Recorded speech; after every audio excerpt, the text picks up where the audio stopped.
Para la parte B del ejercicio es recomendable realizar un dibujo, como el que acabo de realizar aquí. Aquí hemos dibujado el eje Z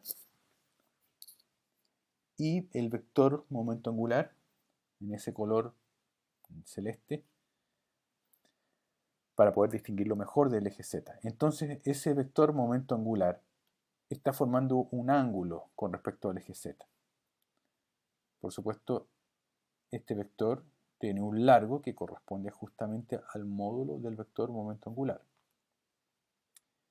Ese módulo, entonces, que corresponde a la magnitud de este vector, forma un ángulo respecto del eje Z, y ese ángulo va a depender del valor de m. Es decir, de acuerdo al valor de m, vamos a tener un ángulo determinado. Como ya hemos establecido que el grado de degeneración es quíntuple, eso significa que para un valor L igual 2, que para nosotros en este problema va a ser un valor constante, fijo, vamos a tener 5 posibles valores para m. Menos 2, menos 1, 0, 1 y 2. Para cada valor de m va a haber un valor de ángulo asociado. Entonces, cuando m valga 2, esto implica que va a haber un valor de ángulo determinado. Y la pregunta es, ¿cómo determinamos ese ángulo? Justamente, este dibujo nos va a facilitar la determinación de ese ángulo. ¿Y por qué? Por lo siguiente, ¿qué hemos aprendido en el curso?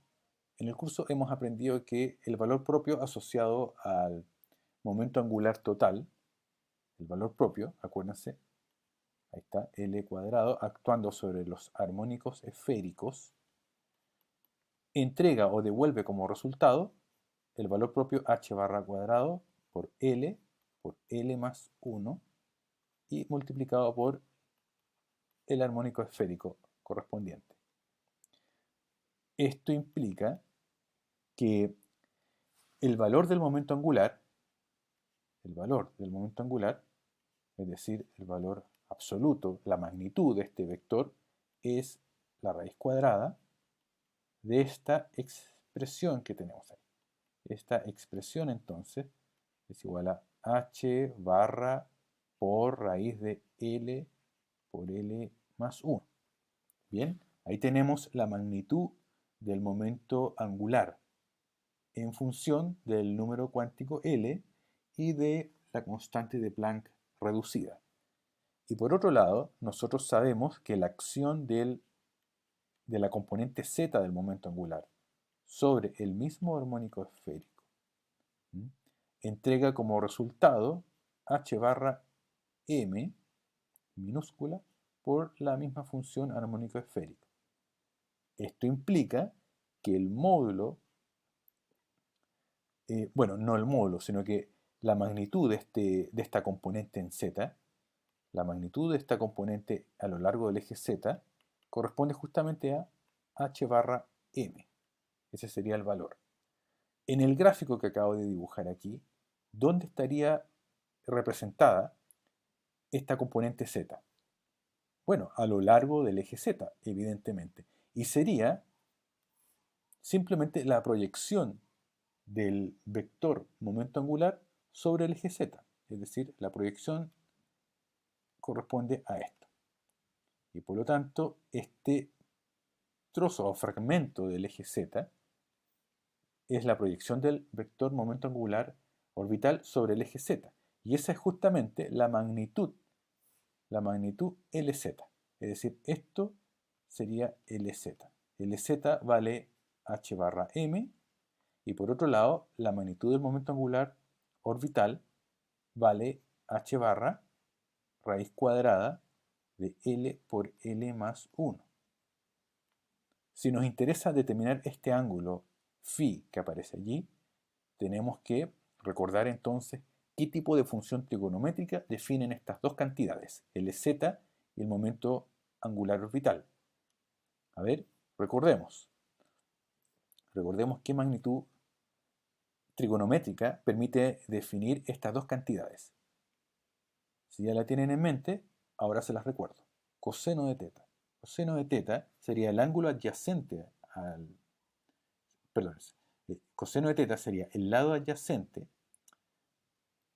a este ángulo. En este caso, el lado adyacente es h barra por m dividido por la hipotenusa, es decir, dividido por el largo o magnitud del vector momento angular orbital, que sería todo eso. Por supuesto, h barra se cancela algebraicamente y simplemente debemos concentrarnos en obtener todos estos valores.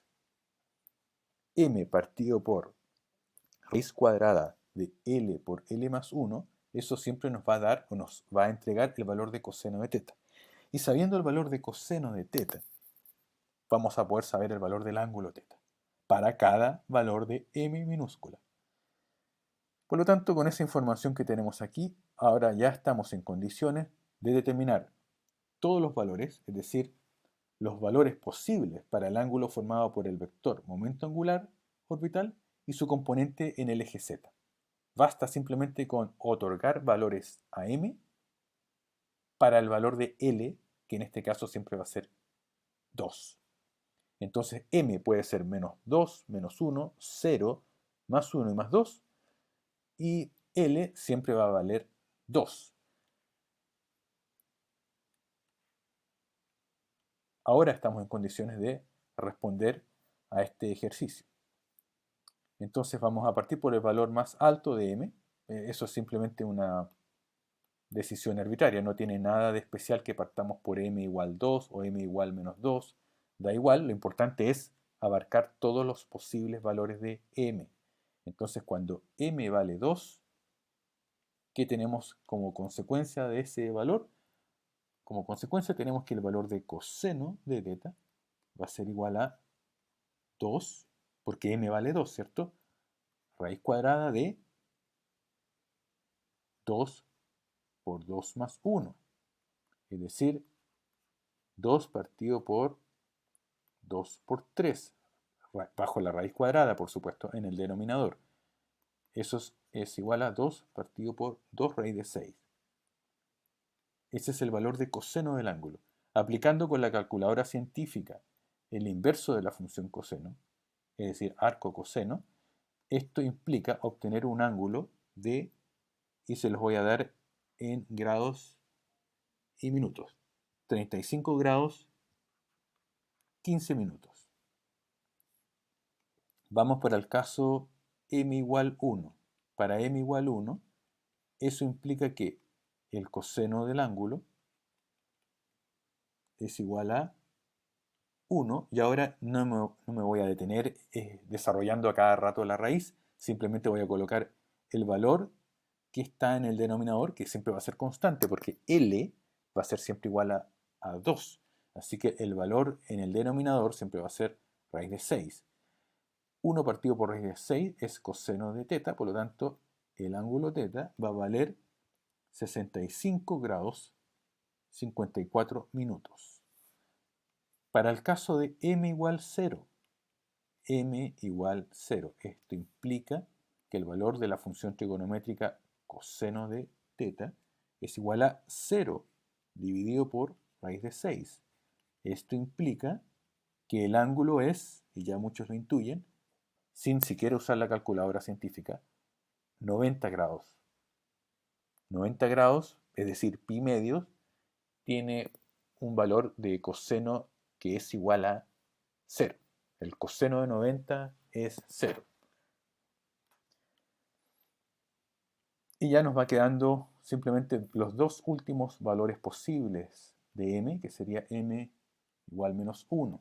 En ese caso, la función trigonométrica coseno de teta tiene un valor de menos 1 partido por raíz de 6.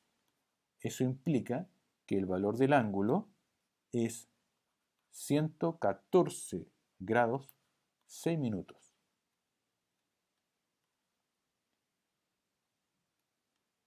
Y finalmente el valor de m igual menos 2.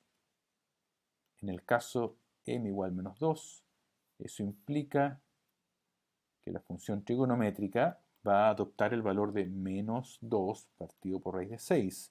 Eso implica o conduce a un ángulo de 144 grados 44 minutos. Entonces tenemos 5 valores posibles de ángulo, porque tenemos 5 valores posibles para m. Gráficamente, eso significa que aquí tenemos un valor que sería con el ángulo más agudo, 35 grados 15 minutos. Ese sería para m igual 2.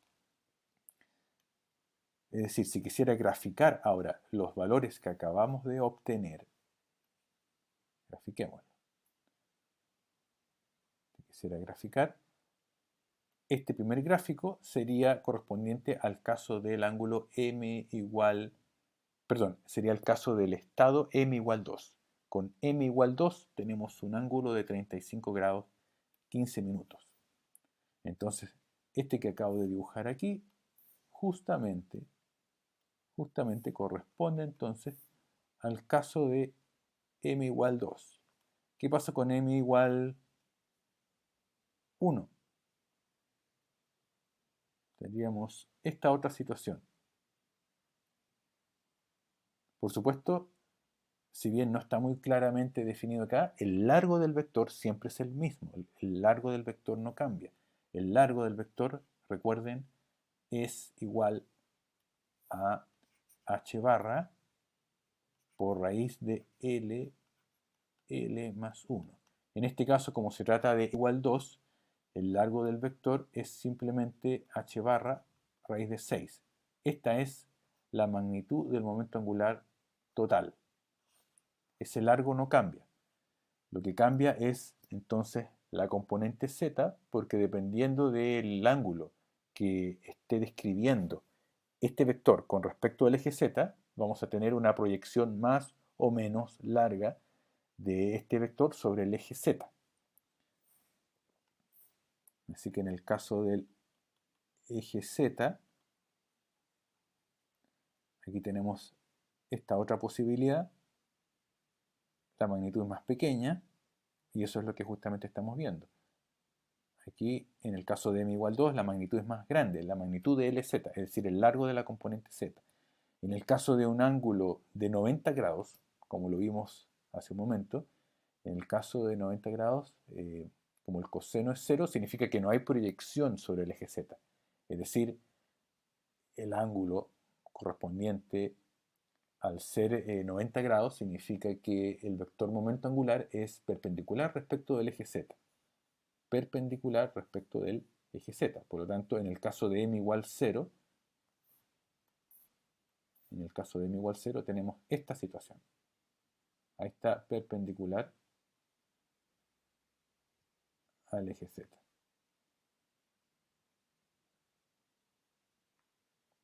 Luego, en el caso de m igual menos 1, tendríamos esta situación que sería como el reflejo para el caso de m igual más 1. Y finalmente, para el caso de m igual menos 2, obtendríamos el ángulo más extendido, más obtuso.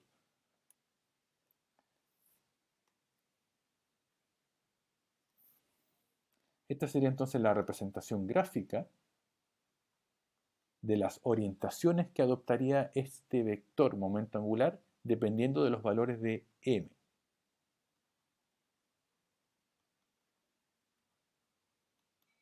Y de hecho, se podría agregar una pregunta adicional. Por ejemplo, la pregunta que se podría agregar aquí es, ¿tiene sentido el valor 0 para dicho ángulo? Es decir, ¿qué pasaría cuando el ángulo vale 0?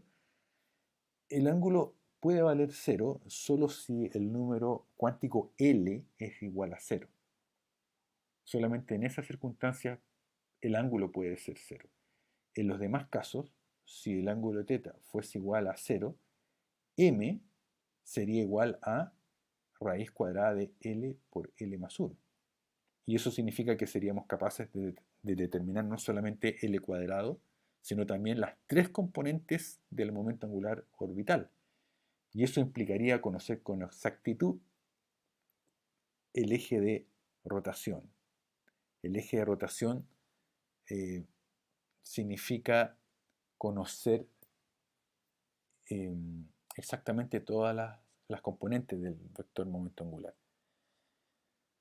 ¿Por qué se habla de eje de rotación? Porque este vector momento angular tenemos que imaginarlo de la siguiente manera. Está nuestro eje Z, aquí lo voy a dibujar nuevamente. Este es el eje Z. Y el vector momento angular, si queremos dibujarlo ahora de manera tridimensional, sería una cosa como esta. Aquí lo estoy dibujando. Que está describiendo una rotación en torno al eje Z. Esa rotación la voy a describir a través de una especie de línea elíptica. La voy a dibujar ahora.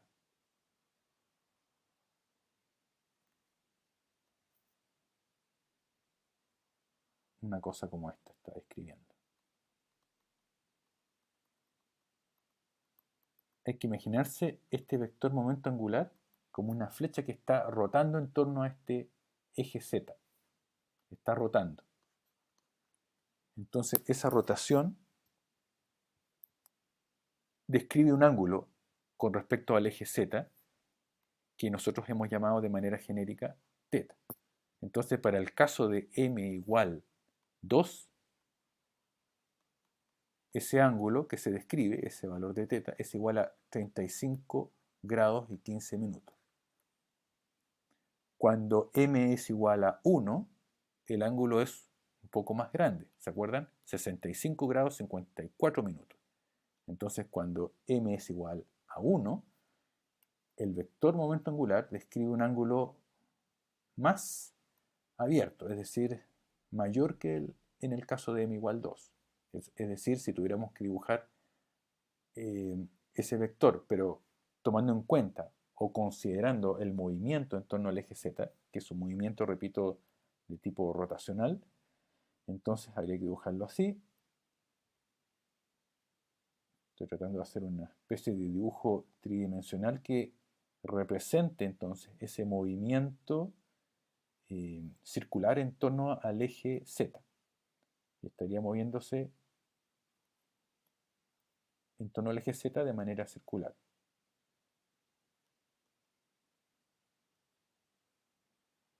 Ahí.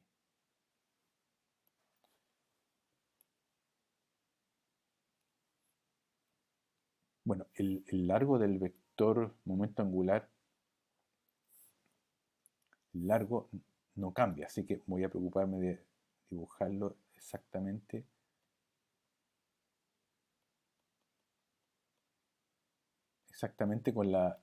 con el largo del primer dibujo, la primera flecha que dibujé acá, para que no se observe ninguna diferencia muy apreciable. Ahí. Ahí sí pareciera que debiera tener el mismo largo. Entonces ese vector con m igual 1 ahora está describiendo un ángulo distinto, ¿sí?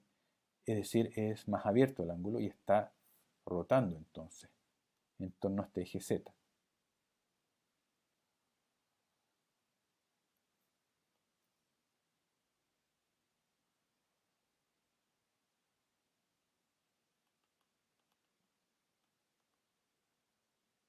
Ahí está describiendo describen una especie de cono en torno al ángulo. Aquí hay que tener un poco de imaginación para poder tener en mente de que estos vectores no están estáticos en el espacio, sino que se encuentran rotando. Por lo tanto, las componentes en X e Y no son posibles de determinar. Si ya determinamos L, que es la magnitud del momento angular orbital total, y LZ, no es posible determinar Lx y Ly.